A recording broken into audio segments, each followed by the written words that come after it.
What's good, y'all? It's your boy Cody Got Fired back with Only for Us TV here, and I got another exclusive for y'all today.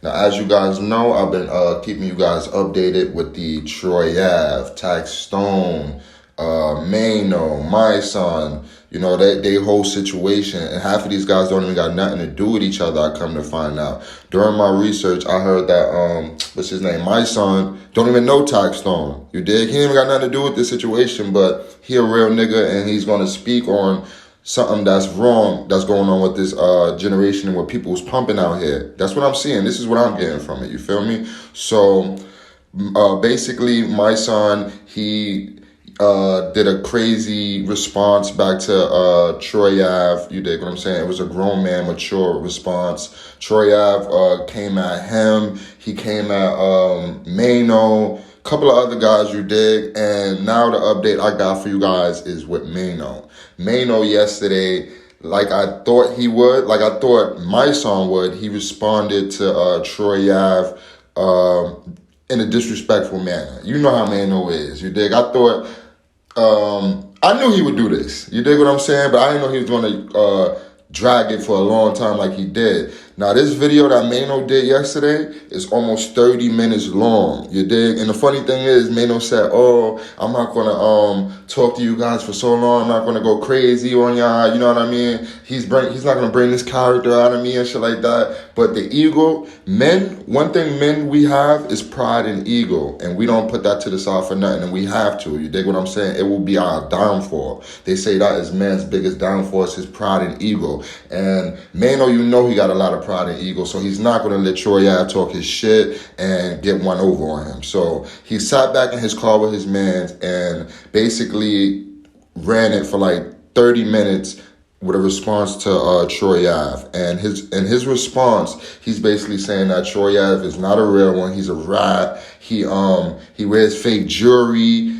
Banger actually was locked up, and he he didn't have no bail. Troy Ave didn't bail him out. And Banger called Maino's phone and let Maino know what the word was with Troy Ave, how Troy Ave was treating his people, you did. But Maino was like, oh, I'm not going to sit here and release this to the public. But if you know, you know. You dig what I'm saying? He's like, I know what the real is, but I'm not going to release that, you dig? But basically, you're basically telling everybody what it is.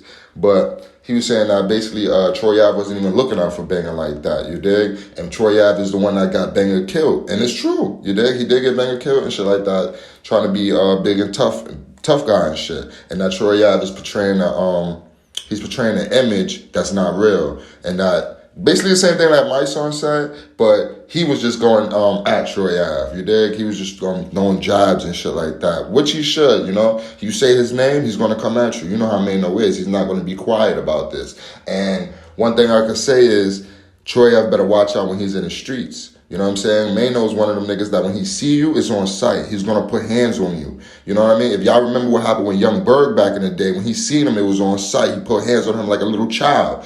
You dig? So Troy Ave better watch out. He's not mentioning that when he's walking in these streets these days, he got to look both ways. You know what I'm saying? He's creating different enemies from all sides of the angles, all sides of corners, everywhere. You know, and that's just not good. That's not what it is. A lot of kids don't see this. They say you can rap, you can come home, you can tell them come home and all that, everything's going to be good, but it depends on the type of nigga that you ride on. You know what I'm saying? Like if you ride on a wrong type of nigga, he got different people out here that's going to come for your taco. You got to duck your taco, you feel me? So that's all is every different angle Troy Ave got to look at now. You dig what I'm saying? He gotta really watch out. He really got to watch out.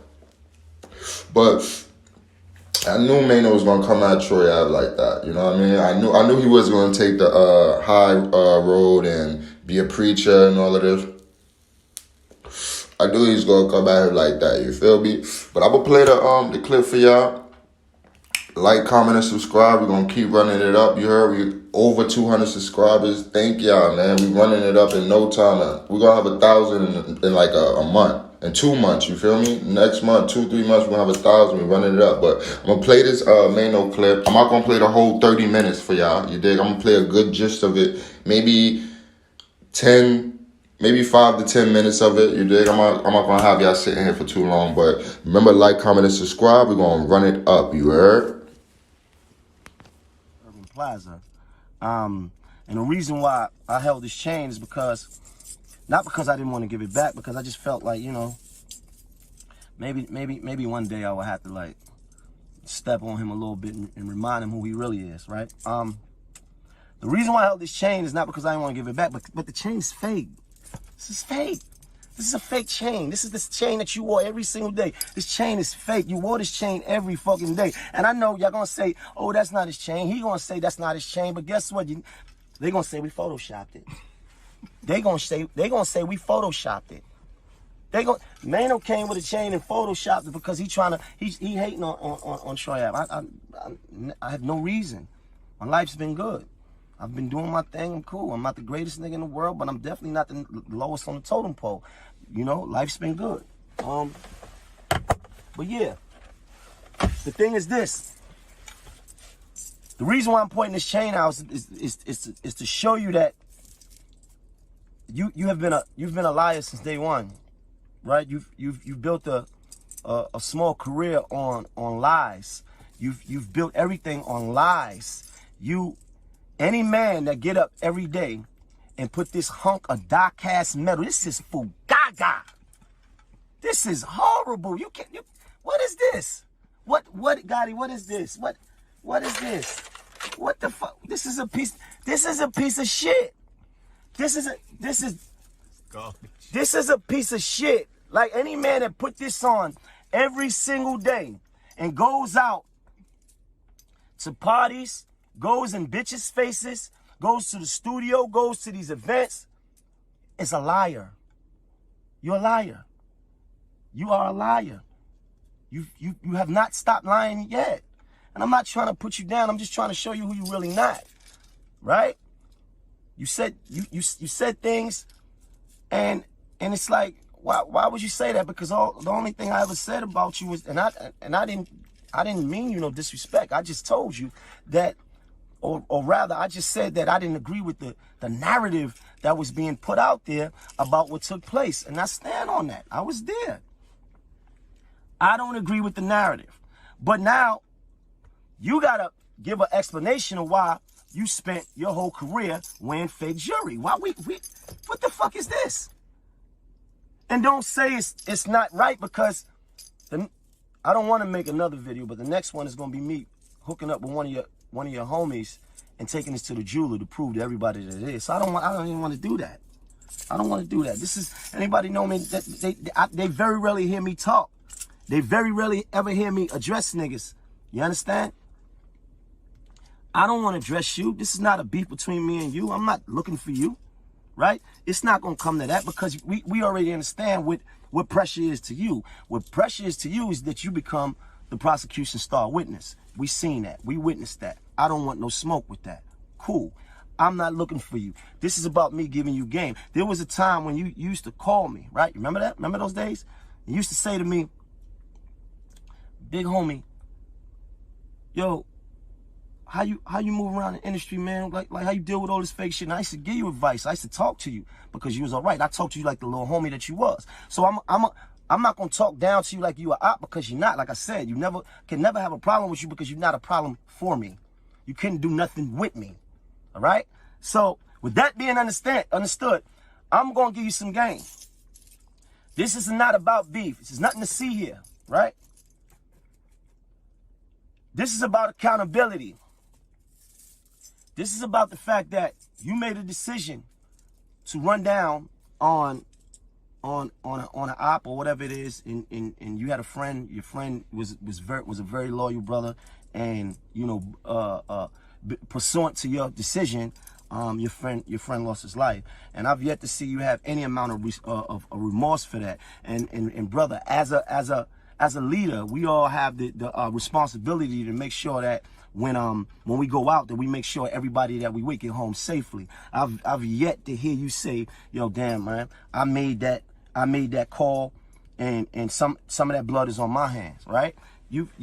Everybody's to blame but you. Everybody did it but you, right? And I want you to listen to me very carefully.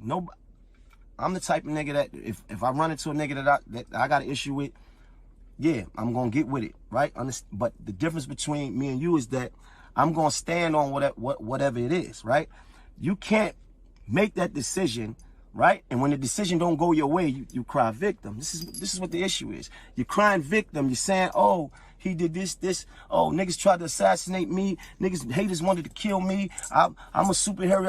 I took the gun and shot at. That's not true. You didn't take the gun. The gun was tossed. That's okay. All right. Follow me. Follow me. You didn't take the gun. The gun was tossed. So follow me. Right. There's a sense of accountability that you should have when you're dealing with your friends losing their lives, right? Because I never want to put my friend in a situation where he loses his life and then I got to face his brother. Because if it was me, then I would be in his family's face with a different attitude. I wouldn't be sitting in jail making rhymes, rapping over the phone, none of that. Because it would be a little bit deeper for me if this was a friend of mine, right? So the real truth is that you're not saying is that because of your decision, your friend died, brother. Unfortunately. And now you're making videos about why I have something to say. Well, here's what people don't know. You was in a courtroom mentioning my name, right?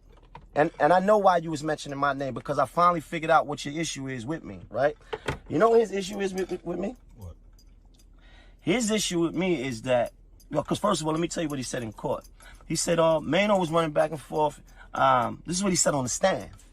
Maino was going back and forth, not caring whether Banger was dead or alive. And I understand why you said that, because when you came out the room, and you was like, somebody help me pick him up. I had told Rick, nah, don't lift him up, don't lift him up. And I think that he took that as if I was like, fuck this nigga. But I wasn't. And I know he never really been in no real shit before, but any nigga that really been in some gunplay, I understand this though. When somebody get hit, you don't move them, right? You don't move them because you don't know where you hit at. And let's be real, we 4 flights up. Where you gonna take them down the steps?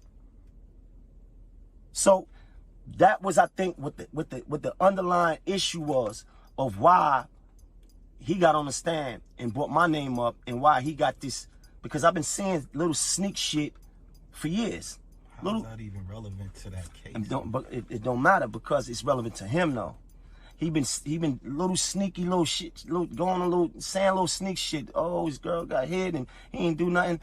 And here's another thing: when you never really been involved with no real gunplay, and you never really, come on, this guy's like what, a good kid to come from a decent home, right? We never heard of, we don't know nothing about these other stories. We don't know nothing about no drug dealing. We don't know no niggas that know him, none of that, right? So I get that he don't really understand, and the people that he talking to don't understand, because guess what?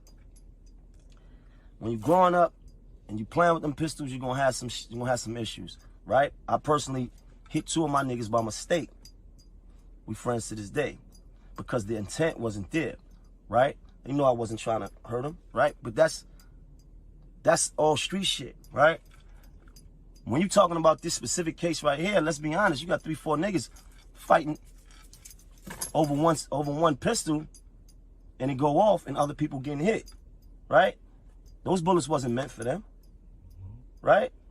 You talking about, oh man, you left the girl. Nigga, I was the last person in the place. I was the last person. I was the last rapper in Urban Plaza, bro. If I watched all you niggas leave.